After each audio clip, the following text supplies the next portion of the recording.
নমস্কার, কেমন আছেন সবাই? আশা করছি আপনারা সবাই ভালো আছেন। আমার প্রবাসী বাঙালি চ্যানেলে আপনাদের অনেক স্বাগত জানাই। মাস্ক নিতে ভুলে গেছি, তাই ওড়নাটাই নিয়ে নিলাম এইভাবে। বাড়ির সমস্ত কাজ শেষ করে আমি একটি জরুরি কাজের জন্য বেরিয়ে পড়লাম। মেয়েরও স্কুল, আবার হাজব্যান্ডেরও অফিস আছে, তাই আমাকে এই গুরুত্বপূর্ণ দায়িত্বটি নিতে হলো। তবে এই দায়িত্বগুলির মধ্য দিয়ে কিছু আবার শেখারও চেষ্টা করি। আশেপাশের পরিবেশটা একটু দেখুন, কি ভালো লাগছে, তাই না?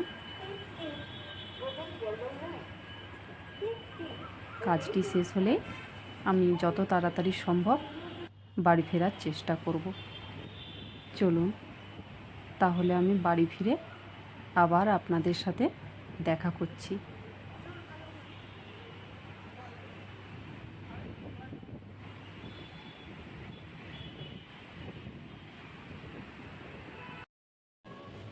বাড়ি ফিরে স্নান সেরে ঠাকুরের পুজো দিতে এলাম।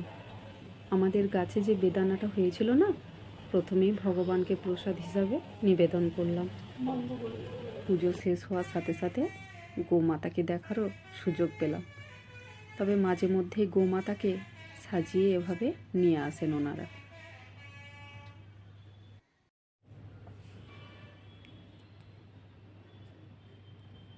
দুই বোন মিলে স্কুটির কাভারের মধ্যে কেমন খেলা শুরু করেছে দেখুন একবার।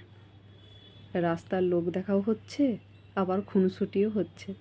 জানেন, কিছুদিন আগেই ওদের জন্মাতে দেখলাম, আর কয়েকটি দিনের মধ্যে এত বড় হয়ে গেল। তবে আজকের ওয়েদারটাও মেঘলা হয়ে আছে জানেন, তার সাথে আবার বাতাসও দিচ্ছে। মনে হয় বাচ্চা দুটি শীত করছে।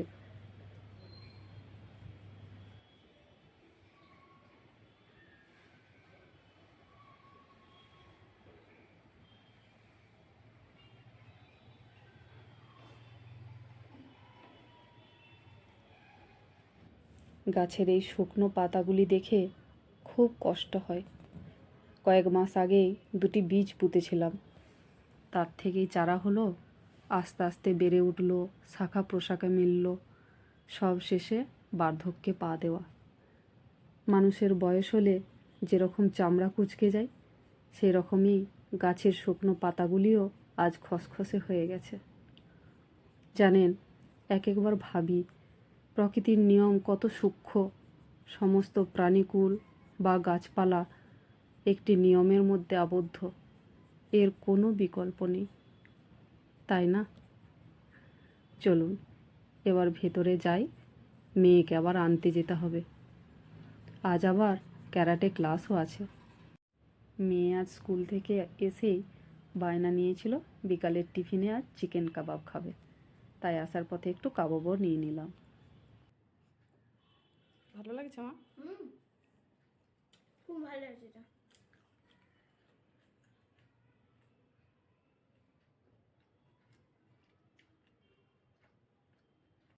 সন্ধ্যাবাতি জেলে দিয়ে ক্যারাটে ক্লাসেও বেরিয়ে পড়লাম।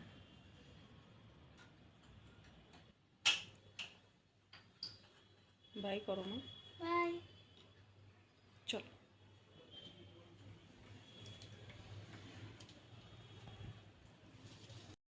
বাড়ি থেকে এই ক্যারাটে ক্লাসের দূরত্ব 1 কিলোমিটার হবে। হাজব্যান্ডের অফিস থেকে বাড়ি ফিরতে দেরি হয় বলে আমিই নিয়ে আসি। মা হওয়ার বড্ড জ্বালা জানেন। সোম থেকে শুক্র অধিকাংশই আমাকেই সামলাতে হয়। চলে এসেছি আমরা।